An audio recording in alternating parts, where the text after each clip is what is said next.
I'm John Batchelor. This is Motel California, because the Republican nomination discovers California, that blue state.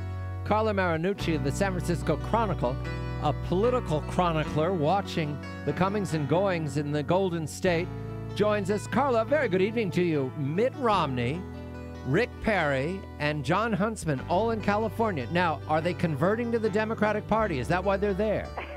John, I think it's frequent flyer miles, probably, but this is unprecedented. We're finally being discovered. Mitt Romney today had what we think is the first non-fundraising presidential campaign event by a Republican, actually talking to reporters, holding a press conference. They just don't do that in California, John. They just look for money, basically.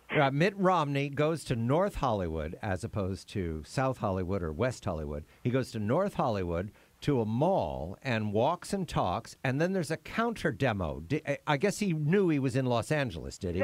Absolutely right. The Democrats were ready for him. The DNC was ready for him.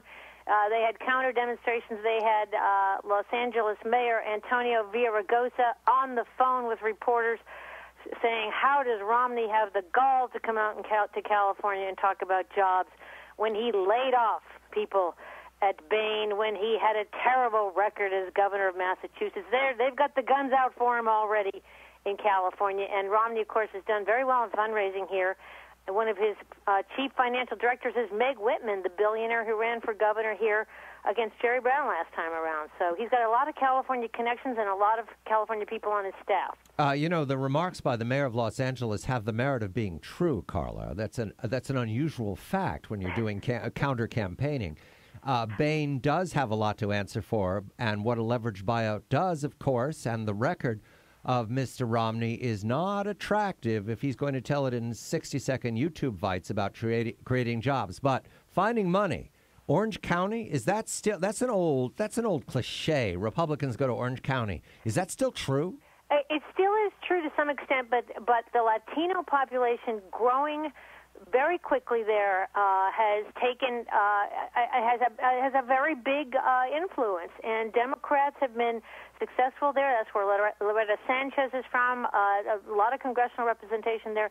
But it's a stalwart GOP area. Right. Still, when you're talking about Newport Beach, some of the coastal areas, some very wealthy communities there, and that's where Mitt Romney owns a house in La Jolla. I wondered about that. I was going to ask, isn't he sort of a Californian? He lives sort of nowhere. He's not from Massachusetts. He's not from Michigan. He has a hacienda in New Hampshire, and now he has a hacienda in... He has a beachfront, $10 million beachfront mansion in La Jolla, which makes him a Californian and a taxpayer, we think. Do we think he's going to vote in California? We're not sure about that. That is a good question. He could vote in a number of states and really tries to claim a number of states as his home state.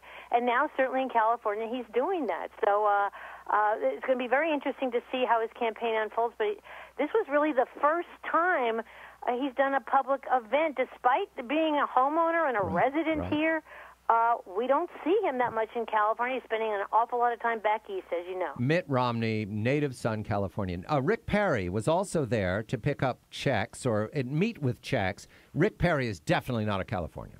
Absolutely not. In fact, Texas is the place. California competes very heavily with jobs.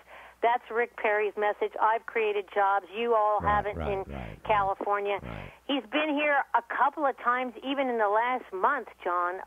Last time the California legislature, a lot of the Republican members just went crazy over Rick Perry. They think that he's the guy that should get into the race. He's got a lot of support in the legislature. They're the ones who began a draft Rick Perry movement there.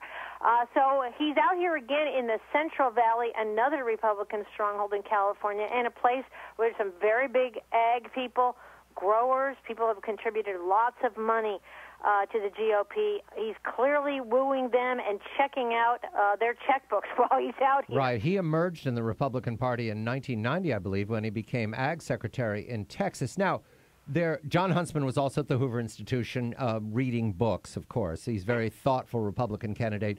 You put an item up today on your blog about the migraine headaches and Michelle Bachmann, and there was a lot of sympathy for Michelle Bachmann.